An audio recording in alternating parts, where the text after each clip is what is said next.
भूलेंगे नहीं, इसको रिवीजन करेंगे या याद हो जाएगा। ठीक है, तो आइए अब इधर देखते हैं। प्रारूप समिति और सॉरी संविधान सभा। क्यों संविधान अब सभा के तहत जो है कि संविधान सभा के तहत जो है कि संविधान को बनाया जाएगा।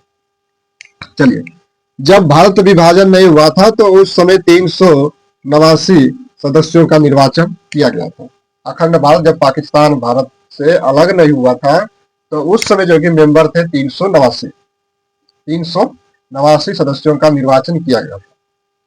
बट क्या हुआ कि भारत जब बट गया 15 अगस्त 1947 को, भारत जब आजाद हो गया, पाकिस्तान बट गया, तब जाकर इसमें क्या हुआ कि पुनर्गठित संविधान किया गया और संविधान सभा में केवल 299 ही मेंबर इसमें निर्वाचन हुए।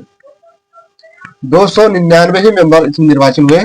कारण मैंने बता दिया, जब भारत स्वतंत्र हुआ तो पुनर्गठन जो कि संविधान सभा का किया गया और इस पर जो कि हस्ताक्षर जो साइन करने वाली थी महिलाओं की संख्या 8 थी। लेकिन जब अखंड भारत था तो उस समय 15 महिलाएं थी। अखंड भारत जब था तो उस समय जो कि संविधान सभा में 15 महिलाएं थी। जब भारत आजाद हो गया, स्वतंत्र हो गया, तो उस समय महिलाओं की संख्या 8 हो गई और मेंबर के सदस्य कितने हो गए? 299। अब कुछ समितियां बनाई गई थी, कुछ समितियां, छोटी बड़ी समितियां जो है कि कुछ समितियां बनाई गई थी और इन समितियों को जो कि काम दिया गया। संविधान बना रही थी प्रारूप समिति। संविधान सभा जो संविधान बनाने का काम कर रही थी वह प्रारूप समिति कर रही थी। प्रारूप समिति के 7 मेंबर थे, जिसमें से B R. Ambedkar, एन.जी. Ranga, DP. Khaitan, KM. Munshi, Krishna स्वामी अय्यर, डी.पी. खेतान इसके जो है मेंबर थे 7। एक बार देखिए, अम्बेडकर थे, NG. Ranga, DP. Khaitan, KM. Munshi, Krishna Iyer, BL. Mitra, Saadulla, Mohammad Saadulla, ये 7 मेंबर जो कि किसके प्रारूप समिति के अध्यक्ष थे। अब देखिए, ये हो गया आपका प्रारूप समितियां। जैसे आपको संघ समिति के अध्यक्ष थे पंडित जवाहरलाल नेहरू, प्रारूप समिति के थे बी.आर. अम्बेडकर और मूल अधिकार और प्रांतीय समिति के अध्यक्ष थे सरदार वल्लभ भाई पटेल। मूल अधिकार के फंडामेंटल राइट। झंडा समिति के जे.बी. कृपलानी और डॉक्टर राजेंद्र प्रसाद। कार्य समिति के अध्यक्ष थे के.एम. मुंशी। जो कि कार्य समिति के अध्यक्ष थे।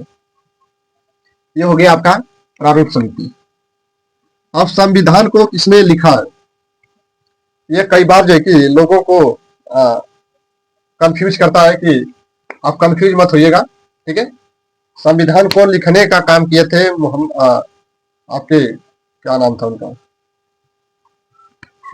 राय बिहारी नारायण राय ज्यादा, प्रेम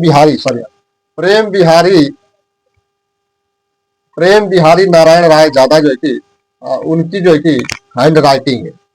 संविधान को जो है कि लिपिबद्ध उन्होंने ही किया, ठीक। उन्होंने अपने हाथों से लिखा है। वह जो कि एक टाइपराइटर के रूप में काम किए, लेकिन बोलने वाले थे बी.आर. अम्बेडकर। बी.आर. अम्बेडकर के द्वारा जो कि संविधान लिखा गया, लेकिन उनकी हैंड राइटिंग नहीं है। संविधान की जो मूल भाषा है वो अंग्रेजी में लिखी गई है। बाद में इसे हिंदी में जो कि कन्वर्ट किया गया और बसंत वैद्य करके जो कि इनका हिंदी में अनुवाद करते हैं।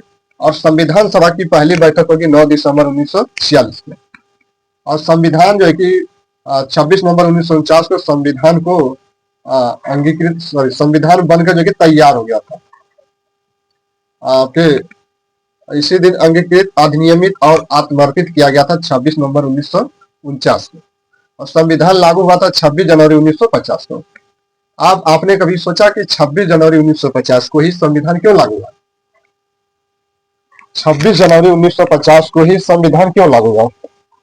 तो इसका एक रीजन था, इसके पीछे का ऐतिहासिक घटना थी। उस ऐतिहासिक घटना को भूल न जाए भारतीय, इसलिए उस डेट को याद रखने के लिए 26 जनवरी का दिन चुना गया था, क्योंकि ये स्वतंत्रता इसी दिन जो है कि रावी नदी के तट पर जो है कि भारत का झंडा फहराया गया था।